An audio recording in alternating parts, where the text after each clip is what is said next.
प्रिय दर्शक वृंद गतकाली दिन 2:30 समय ओपनकास्ट कोयला खनि एक मर्मन्तुद दुर्घटना घटी जाइए जहाँकि छातीथरा दृश्य थिला। एथिरे जड़े व्यक्ति महेश साव मृत होता खबर मिलता बेले राधाराणी गुरुतर भाव आहत होता जमापड़ी।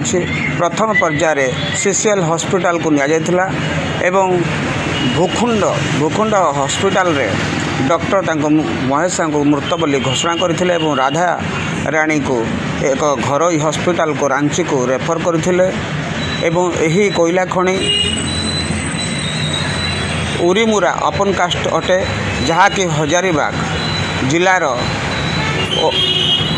उरीमुर पुलिस स्टेशन अंतर्भुक्त एवं जो व्यक्ति मृत होती दुईटी नाबालक पुत्र थिबा बेले शोकरे अछंती एवं न्यूज लेखा समय हस्तगत होता बेलू खबर गतकाली तांकर परिवार को कौन सूचना देवाई जोगाजोग हो पार नाला।